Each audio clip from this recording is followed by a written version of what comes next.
जय हिंद दोस्तों, focus study with अभी पे आपका बहुत बहुत स्वागत है। तो आज हम लोग देखने वाले हैं सिलेक्शन वाली प्रैक्टिस सेट नंबर 18। देखिए अभी तक हम लोग 17 प्रैक्टिस सेट लगा चुके हैं। आप लोगों का रिस्पांस प्यार बहुत अच्छा रहा है, इसके लिए बहुत बहुत धन्यवाद।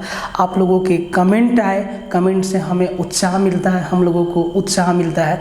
वही हमारा मेहनताना है कि आप लोगों का जो कमेंट होता है कि हम लोग और अच्छा कर सके। इसी तरीक़ा से जो भी आपका शिकवा शिकायत होगा आप लोग कमेंट में लिखते रहिए और चैनल को सपोर्ट करते रहिए। देखिए 18 नंबर सेट है, इससे पहले 17 टोटल 17 आपका सेट अभी तक हो गया है। तो अगर आपने अभी तक पूरा सेट नहीं देखा ना, तो देखिए इसके लिए ना अभिषेक सर ने आपके लिए प्लेलिस्ट बना के रखा है, ठीक है, सिलेक्शन वाला प्रैक्टिस सेट। तो भैया उसका लिंक आपका डिस्क्रिप्शन में दिया हुआ, आप वहां जाइए और प्रैक्टिस सेट नंबर 1 से देखना स्टार्ट करिए। देखिए आपको अल्टीमेट फ़ायदा मिलेगा इसका, ठीक है। एकदम 20 आउट ऑफ 20 जो हम लोगों का टारगेट है ना, वो अचीव करने के लिए काम बहुत ज़रूरी है, ठीक है।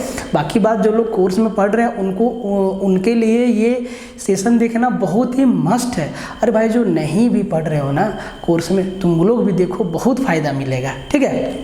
तो भाई अपना इन्फॉर्मेशन है कि ये जो हम लोगों का प्यारा सा ऐप है फोकस स्टडी विद अभी, ये आपको प्ले स्टोर में मिल जाता है। लिंक इसका डिस्क्रिप्शन में भी दे दिया गया है। इस पे क्या क्या है तो भाई मैथ्स का जो कोर्स है वो आपका चल रहा है 299 का।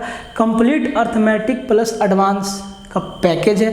अर्थमेटिक अभी चल रहा है, इस पे अभी एवरेज चल रहा है। अर्थमेटिक और एडवांस सिर्फ 299 में है। अगर आप मैथ का कोर्स में इनरोल होते हैं तो इसके साथ आपका जो है मैथ का टेस्ट सीरीज फ्री में आपको मिल जाता है, इसके साथ ही आपको मिल जाता है। और अगर सिर्फ टेस्ट सीरीज आप खरीदना चाहते हैं मैथ का, तो इसके लिए आपको 75 रुपया पे करना होगा। टेस्ट की खासियत क्या है कि टेस्ट लगाने के बाद आपको सॉल्यूशन तो दिखता है, आपका रैंक दिखेगा, यहाँ पे आपका ग्रेडिंग दिखेगा कि आप किस ग्रेड में हो, आपको कितना और मेहनत करने की आवश्यकता है, ठीक है। साथ ही साथ इसका वीडियो सॉल्यूशन भी आपको दिया जाता है, ठीक है। तो ये सबसे बेहतर बात है कि आपका यहाँ से समझ बनेगा कि कौन से क्वेश्चन को कैसे अटेम्प्ट करना था। आते हैं बात जनरल साइंस का। ये अभिषेक सर का एक खूबसूरत सा और अथक प्रयास का नतीजा है। अभिषेक सर ने जनरल साइंस मात्र 499 में, भाई ज़बरदस्त कोर्स है ये। पूरा का पूरा साइंस जितना आपका झारखंड के एग्ज़ाम में आएगा, यार झारखंड तो छोड़ो, इनका पढ़ाने का तरीका ही गजब है। ओवरऑल कवर करते हैं, एकदम कायदे से उठाते हैं और हर एक चीज़ों को समझाते हैं। तीनों फिजिक्स, केमिस्ट्री, बायो और साइंस टेक जो भी है सब आपका यहाँ कंप्लीट हो जाएगा सिर्फ 499 रुपया मात्र में, ठीक है। तो आप इसमें भी इनरोल कर सकते हैं। बहुत लोगों ने इनरोल कर लिया है, आप भी चाहे तो इनरोल कर सकते हैं इससे पहले कि अभिषेक सर इस कोर्स के साथ इस कोर्स का जो रेट है वो 499 से कुछ और बढ़ा दें, ठीक है। उसके बाद आइए, एक जो रीजनिंग का कोर्स है हम लोगों की सिर्फ 199 रुपया में, भाई सिर्फ 199 में पूरा रीजनिंग आपको पढ़ाया जाएगा झारखंड के लिए। सारा का सारा कोर्स झारखंड के एग्ज़ाम के लिए एकदम रामबाण है। सारा का सारा कोर्स आपका बाइलिंगुअल है, एग्ज़ाम ओरिएंटेड है और 1 साल की वैलिडिटी के साथ आपको मिल जाता है। साथ ही साथ हम लोगों का जो टेलीग्राम ग्रुप है, जो झारखंड स्पेशल जेपीएससी और जेएसएससी के लिए जो हमारा टेलीग्राम का ग्रुप है, उसका लिंक ना डिस्क्रिप्शन में दिया हुआ है, आप इस ग्रुप को ज़रूर ज्वाइन करिएगा। और भाई एक रिक्वेस्ट है कि पूरा का पूरा प्रैक्टिस सेशन को शुरू से लेके आखिरी तक देखना। एक एक क्वेश्चन को ध्यान से देखना, एक एक क्वेश्चन को पहले खुद से सॉल्व करना, देन उसका सॉल्यूशन देखना, ठीक है। और सेशन अच्छा तो लगना तय है, अभी तक अच्छा लगा है तो आगे भी हम लोग बेहतर से बेहतर कंटेंट देने का प्रयास कर रहे हैं। और आपको कंटेंट ही इस चैनल पे दिया जाता है, सिर्फ कंटेंट और कंटेंट। हम लोग कंटेंट छोड़ के किसी दूसरे चीज़ों पर बात करते ही नहीं हैं, क्योंकि कंटेंट किंग है, ठीक है। सिलेक्शन आपका कंटेंट से ही होगा, ठीक है भाई। तो आप पूरा देखने से पहले एक बार सेशन को शेयर मार दो, ठीक है, वीडियो को लाइक मार दो। अगर इस सीरीज़ को 500 लोग देखते हैं यार, तो एटलीस्ट 500 तो लाइक चाहिए, ठीक है। कहने का मतलब अगर आपको समझ में आता है तो एक देखिए, बहुत ही प्यारा सा और आसान सा सवाल आपके सामने है। कहता है कि x संख्याओं का औसत y स्क्वायर है तथा y संख्याओं का औसत x स्क्वायर है, तो सभी संख्याओं का औसत क्या है। एकदम आसान सा सवाल है भैया, 4 ऑप्शन अपने सामने है, आंसर कौन सा होगा। देखिए x संख्याओं का औसत y स्क्वायर है तथा y संख्याओं का औसत x स्क्वायर है, तो सभी संख्याओं का औसत क्या होगा। सवाल को आपने देखा, वीडियो को पॉज मारिए, उसके बाद सवाल को एक बार खुद से लगाइए, होता है तो ठीक, उसके बाद आप सोल्यूशन देखिए। ऐसा नहीं कि ऐसे फ़ोन रख के देखे जा रहे हैं, कोई फ़ायदा नहीं होगा। अगर आप ऐसे फैल के वीडियो देखते हैं ना तो कोई फ़ायदा नहीं होगा, ठीक है। हम देखिए पसीना से भीग रहे हैं, ठीक है, तो आप भी पसीना से भीगिए, ठीक है, मेहनत में, सही दिशा में, तब जाके कुछ होगा। तो भाई अगर x संख्याओं का औसत y स्क्वायर है तो भैया x संख्याओं का टोटल सम कितना होगा। तो आप कहेंगे सर x, तो टोटल सम होगा आपका, टोटल सम होगा x गुना y स्क्वायर, ये x संख्या का टोटल सम है। अगर y संख्याओं का औसत x स्क्वायर है तो y संख्याओं का टोटल सम क्या होगा। तो कहेंगे सर हो जाएगा y गुना x स्क्वायर। अब वो कहता है कि सभी संख्याओं का सम, तो ये x संख्याओं का सम है और ये y संख्याओं का सम है, इन दोनों को जोड़ दिए तो सभी संख्याओं का सम हो गया। सभी संख्याओं का सम इन द सेंस की x संख्या यहाँ और y संख्या यहाँ, ठीक है। तो x प्लस y संख्या का सम क्या हो गया, x y square plus y x square, ये x प्लस y संख्याओं का सम हो गया। तो सम नहीं पूछा है, एवरेज पूछा है।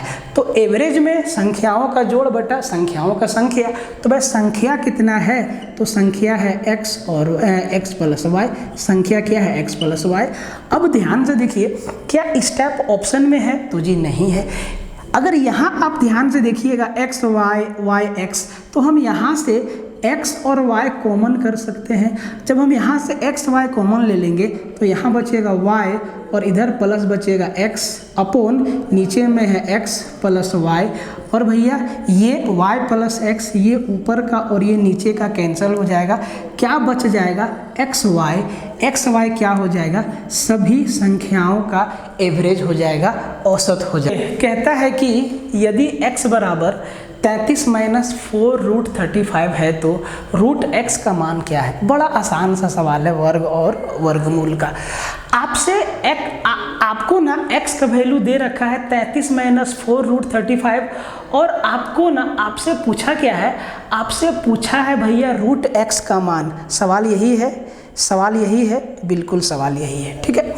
अब आप जरा ध्यान से देखिए, रूट x का मान पूछा है, मतलब अगर x का जो वैल्यू है 33 माइनस 4 रूट 35, इसको रूट के अंदर रख देंगे, मतलब ये कोई ना कोई नंबर का वर्गमूल निकल के बाहर आएगा। और यहाँ माइनस है तो ऐसा फंक्शन में कोई दो नंबर, या तो कोई दो नंबर a माइनस बी के होल स्क्वायर पे सेट होगा। अब जब आप ये चीज़ समझ जाते हैं ना, तो आप इसको देखिए, इसको हम क्या लिखेंगे, x बराबर 33 माइनस 4 रूट 35। अब जरा ध्यान से देखिए, ये जो नंबर होगा ना हमेशा ये a square plus B square होगा। यहाँ माइनस है, इसमें a square plus B square है, माइनस 2ab, मतलब हम इसको क्या लिख सकते हैं, 4 को 2 इंटू 2 और रूट अंडर 35 को क्या लिखेंगे, रूट 7 इंटू रूट 5। अब आप जरा ध्यान से देखिए, 2ab, अगर ये वाला टर्म मेरा a है तो ये वाला मेरा b है, और इसको हम क्या बोले कि ये टर्म मेरा a square plus B square है। तो a स्क्वायर मतलब 2 रूट 7 का स्क्वायर, तो 2 का स्क्वायर 4 और 4 7 28, प्लस रूट 5 का स्क्वायर 5, 28 और 5 33, सेट हो गया। मतलब हम लिख सकते हैं x बराबर, हम लिख सकते हैं x लिख सकते हैं 2 रूट 7 माइनस रूट 5 का होल स्क्वायर। x का वैल्यू हम यही लिखेंगे, 2 रूट 7 माइनस रूट 5 का होल स्क्वायर। और जैसे ही x का वैल्यू यहाँ पे हम पुट करेंगे, मतलब इसके ऊपर रूट लग जाएगा, और रूट लग जाएगा तो स्क्वायर से रूट मेरा कैंसल आउट हो जाएगा, तो जो वैल्यू आएगा ना भाई वो आएगा 2√7 माइनस √5। कौन सा ऑप्शन में है? 2√7 माइनस √5, ऑप्शन नंबर बी आपका आंसर है। ऐसे सवाल के लिए आपको सॉल्यूशन करने की आवश्यकता नहीं है, आपको ऑप्शन में देखना चाहिए कि देखिए एक चीज़ आपको मालूम होना चाहिए, ये ना प्रैक्टिस से होगा, ठीक है। तो ये हमेशा क्या होता है, a² + b² और ये पूरा फंक्शन 2ab पर सेट होता है। तो आप ऑप्शन से भी देख लीजिए, और बीच में माइनस है तो ये कंफर्म है कि ये a - b का होल स्क्वायर पे टूटेगा, इसका मतलब ये a² + b² है। तो कौन सा ऑप्शन का a² + b² 33 देता है, आप आंसर ठोक दीजिएगा एकदम आसानी से। देखिए 2√7 का स्क्वायर मतलब 2 का स्क्वायर 4 गुना 7 28, और √5 का स्क्वायर 5, 28 और 5 33, खत्म। अब 2ab भी चेक कर लीजिए, 2ab तो 2 दूना 4 और 7 × 5 = 35, 4√35, खत्म हो गया। तो इस टाइप का ना क्वेश्चन परीक्षा में आता है, ठीक है। देखिए इस सवाल बहुत ही प्यारा सा सवाल है, समझिएगा। कहता है कि एक आदमी अपनी आय का निश्चित भाग बचाता है, ठीक है जी, ताकि वह 16 महीने में एक कूलर खरीद सके। जैसे कि अभी गर्मी है, हम पूरा पसीना से तरबतर हो रहे हैं, तो हमको कूलर चाहिए या एसी चाहिए, खरीदना है, तो भैया हमको बचत करना होगा। तो एक आदमी अपनी आय का निश्चित भाग बचाता है ताकि वह 16 महीने में एक कूलर खरीद सके। अगर वो इसी कूलर को 14 महीने में खरीदना चाहता है तो उसे अपनी बचत में कितनी प्रतिशत का वृद्धि करना होगा। देखिए सिंपल सा सवाल है, आप चाहते हैं कि हम 16 महीना में एक कूलर खरीदें, लेकिन आपका प्लान बदल गया, आप बोलते नहीं हम अब 14 महीना में ही खरीदेंगे। तो जाहिर सी बात है आपको अपना बचत में वृद्धि करना होगा, ज़्यादा बचाना होगा। तो वही पूछा है कि कितना प्रतिशत ज़्यादा बचाना होगा। तो वह कितना प्रतिशत ज़्यादा बचाना होगा, पहले इनका इनकम तो देख ले कि इस व्यक्ति का महीना में इनकम कितना है। तो इनकम तो दिया नहीं है, तो 16 और 14 का एलसीएम क्या होता है सर? तो 16 और 14 का एलसीएम होता है 112। तो भैया इनका इनकम मान लेते हैं कि रुपया 112 है, रुपया 112 है, ठीक है। अगर वो 16 मंथ में खरीदना चाहता है, अगर वो 16 मंथ में खरीदना चाहता है तो 16 सतह बरियोतल से उसको 7 रुपया हर महीना बचाना होगा। कूलर का दाम 112 रुपया मान लिए, ठीक है, ये कूलर का दाम है 112 रुपया, ठीक है। तो इसको हर महीना 7 रुपया बचाना होगा। लेकिन अगर वो 14 मंथ में ही खरीदना चाहता है, 14 मंथ में ही खरीदना चाहता है तो 14 अट्ठे बरियोतल से तो इसको हर महीना अब 8 रुपया बचाना होगा। पूछा है कि बचत में कितना वृद्धि करना होगा। भाई 7 रुपया से 8 रुपया पे गए, 1 रुपया का वृद्धि करना होगा कितना में? 7 में। 1/7, 1 रुपया बढ़ाना होगा कितना में? 7 रुपया में, मतलब 1/7। प्रतिशत के लिए 100 से मल्टीप्लाई, 100/7 मतलब 14 × 7 = 98, 14 से ही 2/7% जो है इसको सेविंग को बढ़ाना होगा। एकदम मस्त वाला सवाल है, ठीक है। देखिए टाइम एंड वर्क का स्पेशल केस का सवाल है ये, ठीक है। एकदम फिक्स मेथड होता है इसका, समझ लीजिए, और इस केस पे सवाल भी आता है, इसीलिए हम आपको प्रैक्टिस सेट में ला के दिए। कहता है कि ए किसी टंकी को भरने में a + b से 3 मिनट ज़्यादा समय लेता है। जितना समय a + b लेता है ना, उससे 3 मिनट ज़्यादा लेता है a। b उसी टंकी को भरने में a + b से 21 सही 1/3 मिनट ज़्यादा समय लेता है, ठीक है। अगर दोनों को साथ खोला जाए तो टंकी कितना समय तो टंकी को मतलब कितना समय लगेगा भरने में, ये आपसे पूछा है। देखिए बहुत ही सिंपल सा सवाल है, चाहे वो टाइम एंड वर्क में हो, चाहे ये पाइप एंड सिस्टम में हो, बात एक ही है। आप इस केस को ही समझ लीजिए। देखिए a + b, देखिए a + b यहाँ है, और इधर हमारा a है और इधर हमारा b है, ठीक है। तो अगर a + b टंकी को भरने में लेट की x घंटा लेता है, ठीक है, और a जो है a + b से मिनट है ना, तो यहाँ पे मिनट लेंगे कि a + b टंकी को x मिनट में भर देगा। और कहता है कि a जो है टंकी को a + b जितना टाइम लेगा उससे 3 मिनट अधिक लेगा, मतलब a लेगा x + 3 मिनट, ठीक है, और b a प्लस बी से 21 सही 1/3 मतलब 21 तिया 63 और 1 64/3 मतलब b लेगा x प्लस 64/3 मिनट। यही आपका सवाल दिया हुआ है। पूछा है कि अगर दोनों को साथ खोला जाए मतलब a प्लस बी दोनों मिल के भरेगा तो कितना समय लगेगा, मतलब x का वैल्यू आपसे पूछा है। तो इस कंडीशन में x बराबर जो होता है वो होता है x बराबर रूट अंडर जो जितना टाइम ज़्यादा लग रहा है, यहाँ 3 मिनट और यहाँ 21 सही 1/3 मतलब 64/3 इनका मल्टीप्लाई रूट अंडर मतलब 3 गुना 21 तिहाई 63 और 1 64/3। देखिए 3 से 3 हमारा कट गया, रूट 64 मतलब 8 मिनट। तो भैया 8 मिनट में ए और बी मिल के टंकी भर देगा। टाइम इन वर्क का फिक्स पैटर्न का सवाल है, याद रखिएगा। पूरा शर्ट मेरा भींग चुका है, ठीक है, कोई दिक्कत नहीं, मेहनत करिए। पसीना में क्या रखा है, एसी लगाएंगे सूख जाएगा, है कि नहीं? और नहीं भी सूख जाए तो क्या दिक्कत है, पसीना निकलना चाहिए, स्वास्थ्य के लिए लाभदायक है। इस सवाल को देखिए, एकदम छोटा है, दिखने में छोटा है लेकिन कंसेप्ट वाला है। छोटा सा कंसेप्ट आपको मालूम रहेगा, ये सवाल हवा हो जाएगा। कहता है कि 6 सेंटीमीटर आधार की त्रिज्या और 8 सेंटीमीटर ऊंचाई वाले शंकु के अंदर रखे जा सकने वाले बड़े से बड़े गोले की त्रिज्या ज्ञात करिए। तो कुछ ऐसा है, सवाल ऐसा है कि भाई थोड़ा सा इसको समझ लीजिए कि एक ऐसे शंकु है मेरा, ठीक है, एक ऐसे मेरा शंकु है और इस शंकु का जो रेडियस है वो आपका 8 सेंटीमीटर है, 6 सेंटीमीटर है और जो इसका ऊंचाई है वो 8 सेंटीमीटर हाइट।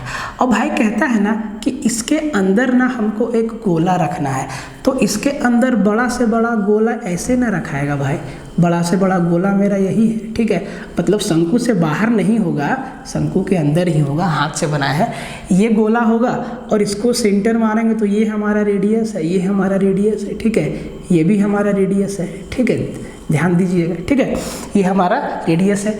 तो ये रेडियस आपको निकालना है, तो सवाल सही है ना, तो ये रेडियस आपको निकालना है, ठीक है, ये रेडियस आपको निकालना है। देखिए आप अगर शंकु को पढ़े हैं बढ़िया से और हम इससे एक राइट एंगल ट्रायंगल काट के निकालते हैं ऐसे, तो ये कुछ ऐसा दिखेगा, ये वाला पार्ट, इधर वाला पार्ट।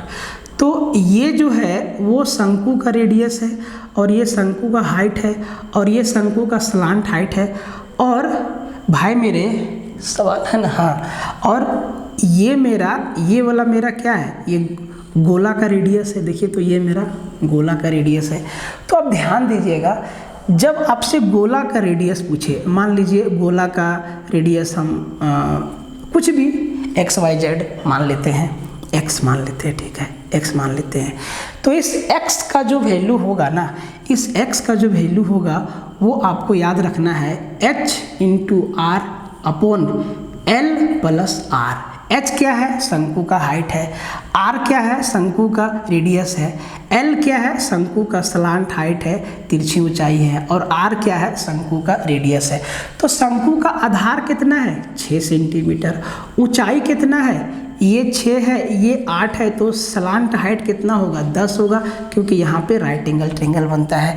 तो अब आपका सवाल बिल्कुल आसान हो गया, आपको करना कुछ नहीं है, h × r, तो 8 × 6 बटा l + r, l मेरा 10 है, r मेरा 6 है, 16, तो 8 × 6 = 48 भागा 16, 16 से काटेंगे 3 बार में, मतलब जो शंकु का जो हमारा गोला बना है ना, इस गोला का रेडियस ये 3 सेंटीमीटर है, 3 सेंटीमीटर हमारा क्या हो जाएगा, आंसर होगा।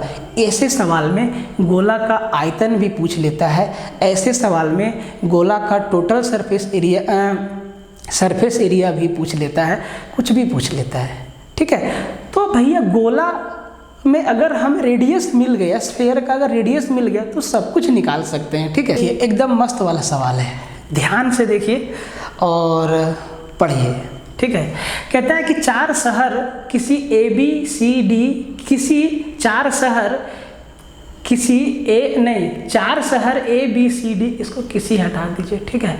4 शहर ABCD किसी वर्ग के कोने पर स्थित है, ठीक है, और वर्ग की भुजा 100 किलोमीटर है, वर्ग की भुजा 100 किलोमीटर है, ठीक है जी। एक आदमी A से B 10 kilometre per our, B से C 20 kilometre per our, C से D 30 किलोमीटर पर आवर और D से A 40 किलोमीटर पर आवर की गति से जाता है। पूरी यात्रा में उसकी औसत चाल ज्ञात करिए। देखिए आपके पास दो ऑप्शन है कि या तो आप जो वर्ग का भुजा दिया हुआ है 100 किलोमीटर, इसी पे आप एवरेज स्पीड निकाल दे, या आप एक डिस्टेंस मान लें जो इनका स्पीड का एलसीएम होगा, जो कि इनसे कट जाएगा और आपका आंसर जल्दी आ जाएगा, ठीक है। उससे भी आप निकाल सकते हैं। कहने का मतलब ये है कि समझ लीजिए ये हमारा वर्ग है, एकदम ध्यान से समझिए, ठीक है। ये हमारा वर्ग है ABCD,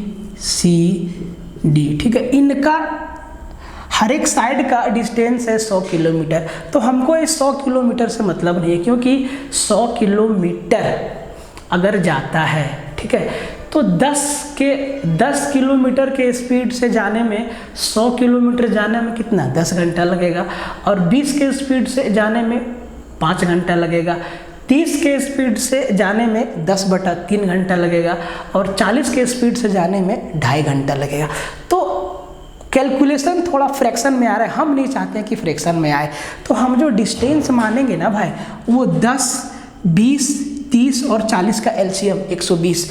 तो मान लेते हैं कि जो A से B का डिस्टेंस है वो भी 120 है, B से C का भी 120, C से D का 120 और D से A का ये भी 120।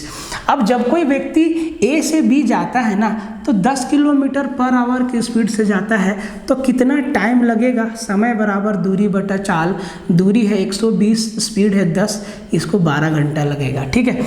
अब जब B से C जाता है तो 20 किलोमीटर पर आवर के स्पीड से जाता है, तो यहाँ पे इसको टाइम लग जाएगा 20 छके 20 से 6 घंटा। जब C से D जाता है तब इसको टाइम कितना लगेगा, यहाँ पे कितना लगेगा, तो 30 किलोमीटर पर आवर की स्पीड से 120 किलोमीटर जाता है, तो 30 चौके 20 से यहाँ पे लग जाएगा 4 घंटा। और जब ये 40 किलोमीटर पर आवर की स्पीड से D से A जाता है तब यहाँ पे इसको टाइम लग जाएगा 3 घंटा। और एवरेज स्पीड कैसे निकालते हैं, total distance by total time, total distance by total time. तो भैया एवरेज स्पीड बराबर, तो हम एवरेज स्पीड को AVS लिखते हैं बराबर टोटल डिस्टेंस, तो 120 टोटल डिस्टेंस है 120 गुना, थोड़ा सा इधर लिखते हैं, जो आपका टोटल डिस्टेंस है AVS बराबर 120 गुना 4, और भैया टोटल टाइम कितना लगा, तो 12 घंटा यहाँ, 6 घंटा यहाँ, 18 घंटा, 4 घंटा यहाँ 22 घंटा और 3 घंटा यहाँ 25 घंटा। कटम कुटाई कर दीजिए, 5 पच्चे 25, 5 से 24 बार में 24 चौके 96/5, 96/5 kilometre per hour, that is option number B आपका क्या हो जाएगा, आंसर हो जाएगा। एकदम अच्छा सवाल था, आपको ध्यान से समझना होगा। मेरा शर्ट पूरा भीग गया पसीना से, ठीक है, कोई दिक्कत नहीं। ये कंपाउंड इंटरेस्ट सवाल है, बढ़िया सवाल है, ठीक है। कहता है कि मूलधन की राशि ज्ञात करें जब 2 वर्ष की अवधि में 12.5% वार्षिक ब्याज दर से चक्रवृद्धि ब्याज ₹6.80 मिलता है। तो भैया इसका मूलधन क्या है, प्रिंसिपल हमसे पूछा है। देखिए ऐसा सवाल को ना अगर आप मतलब फॉर्मूला से जाएंगे ना तो मुश्किल हो जाएगा। देखिए इसको ऐसे बनाइए, रेट परसेंट से बनाइए, तो रेट ऑफ इंटरेस्ट क्या है 12.5%। 12.5% को हम फ्रैक्शन में क्या लिखेंगे, 12.5% को 12 दूना 24 और 1 25, 25/2% मतलब 25/200 मतलब 1/8, मतलब 1/8। 1/8 हमारा रेट ऑफ इंटरेस्ट है, कहने का मतलब 8 रुपया पे हमको 1 रुपया का इंटरेस्ट मिलेगा। मतलब हम अगर अभी साल के शुरुआत में किसी को 8 रुपया देंगे तो साल के अंत में हमको वो 9 रुपया देगा, 1 रुपया इंटरेस्ट मिला। और ये घटना 2 बार होता है क्योंकि टाइम हमारा 2 साल है, ठीक है जी। तो आप इसको ऐसे लिख लीजिए, 8 रुपया कितना में बदल गया 9 रुपया, फिर 8 रुपया कितना में बदल गया 9 रुपया। तो ये देखिए, इसको देखिए, ये क्या होता है, 88 हमारा क्या हो गया प्रिंसिपल, और 9 निमा 81 हमारा क्या हो गया अमाउंट। तो 64 रुपया 81 रुपया बन गया मेरे भाई, मतलब 17 रुपया, मतलब 17 यूनिट मान लीजिए, ठीक है। 64 हमारा 81 बन गया। 64 क्या है प्रिंसिपल, 81 क्या है अमाउंट, जो 2 साल के लास्ट में मिलेगा। मतलब हम 64 दिए और वो 81 दिया, कितना ज़्यादा दिया 17 क्या है इंटरेस्ट है हमारा। तो और सवाल में क्या दिया है, इसी 17 का वैल्यू दिया है मेरे दोस्त 6.8। अगर 17 यूनिट का वैल्यू 6.8 है तो 1 यूनिट का वैल्यू 17 चौके 68 0.4 है। 1 यूनिट का वैल्यू कितना 0.4 है। तो हमसे पूछा है कि मूलधन की राशि ज्ञात करिए, प्रिंसिपल ज्ञात करिए। प्रिंसिपल कितना यूनिट है 64 यूनिट। तो 64 यूनिट का वैल्यू निकालना है। अगर 1 यूनिट का वैल्यू 0.4 है तो इसको 0.4 से मल्टीप्लाई कर दीजिए। तो 4 चौके 16, 6 चौके 24 और 25.6 मतलब 25 रुपया और 60 पैसा हमारा क्या था प्रिंसिपल था। एकदम दिमाग पे जोर कहीं भी नहीं लगे। एकदम छोटा सा सवाल है, 1 लाइन का सवाल है, अनुपात समानुपात का पूछता है एग्जाम में। कहता है कि 12, 16 और 18 का चतुर्थ अनुपाती ज्ञात करें। 4th प्रोपोर्शनल आपसे पूछा है, तो कैसे निकालते हैं जान लीजिए। अगर ऐसे दिया है कि A, B और C का चतुर्थ अनुपात, चौथा अनुपात क्या होगा, तो चौथा अनुपात 4th प्रोपोर्शनल बराबर होता है BC/A। क्या BC/A। BC मतलब दूसरा नंबर गुने तीसरा नंबर भागा पहला नंबर। सेम सवाल इस पे फिट कर दीजिए। 4th प्रोपोर्शनल पूछा है 12, 16 और 18 का। तो BC/A। BC/A मतलब 16 गुना 18 भागा में 12। काट दीजिए, 4 तिहाई 12, 4 चौके 16, 3 छक्के 18, 6 चौके 24। इसका होगा 4th प्रोपोर्शनल, चतुर्थ अनुपात क्या होगा 24 होगा। छोटा सवाल है लेकिन ये कंसेप्ट आपको याद रहेगा ना तो सवाल तुरंत बन जाएगा। नहीं तो इसको रेशियो और प्रोपोर्शन में बिठाना होगा एक समान के, ठीक है। याद है फटाक से बन सिर्फ से खूबसूरत सा सवाल। कहता है कि A, B और C 5:6:8 के अनुपात में पूंजी लगाकर कोई व्यवसाय शुरू किया, ठीक है। अंत में उनको 5:3:12 के अनुपात में लाभ प्राप्त हुआ, ये भी ठीक है। उनके समय का अनुपात ज्ञात करिए। छोटा सा कंसेप्ट याद रखिए, लाभ का अनुपात कैसे मिलता है। लाभ का अनुपात कैसे मिलता है, पूंजी और समय के को गुना करने से। ध्यान से, लाभ का अनुपात कैसे मिलता है, जब पूंजी और समय को गुना करते हैं। तो अगर हमें समय का अनुपात निकालना है मेरे भाई, समय का अनुपात निकालना है तो उनको जो है ये जो उनका लाभ का अनुपात है उसको भाग देना होगा पूंजी के अनुपात से। लाभ के अनुपात को भाग देंगे पूंजी के अनुपात से, तब जाके निकलेगा समय का अनुपात। सिंपल सा बात है। तो जी लाभ का अनुपात, तो पूंजी का अनुपात क्या है 5:6:8 और इसमें भाग देना है और इससे भाग देंगे इसमें 5:3:12 में। तो 5 को 5 से भाग देंगे, अनुपात आपका 1 आएगा। और 6 को 3 में भाग लगाएंगे 1/2 आएगा। और 8 से 12 को भाग देंगे 4 तिहाई 12, 4 दूना 8, 3/2 आएगा। और ये इनका टाइम का रेशियो आया। क्या आया, ये टाइम का रेशियो आया। एक लाइन में सवाल को सॉल्व करना सीखिए। अब देखिए इसको इंटीजर में चेंज कर लीजिए। 2 का एलसीएम 2, सबको 2 से मल्टीप्लाई कर दीजिए। इसको भी और इसको भी 2 से मल्टीप्लाई। तो ये क्या हो जाएगा 2 से 2 कट जाएगा 1, 2 से 2 कट जाएगा 3। 2:1:3, 2:1:3। ऑप्शन नंबर तीसरा बक्सा में जो है वो हमारा आंसर होगा। इनका समय का अनुपात ये है, ठीक है। ये सवाल छोटा सा और ऑप्शन बड़ा सा। एग्जामिनर आपको डराना चाहता है, डरना नहीं है। कहता है कि 120 मीटर परिमाप वाले वर्ग में बड़े से बड़े वृत्त का क्षेत्रफल क्या होगा। तो भैया एक वर्ग है तो वर्ग का चारों भुजा बराबर होता है, तो चारों भुजा का लंबाई ही तो परिमाप है 120 मीटर। तो 120 मीटर का 4 से भाग दीजिए, 30-30 मीटर वर्ग का ईच साइड है। तो समझ लीजिए बढ़िया से, ये हमारा एक वर्ग है, ये हमारा एक वर्ग है, इसका ईच साइड 30 है, 30 है, 30 है और 30 है। ठीक है, 30 चौके 120 मीटर हो गया।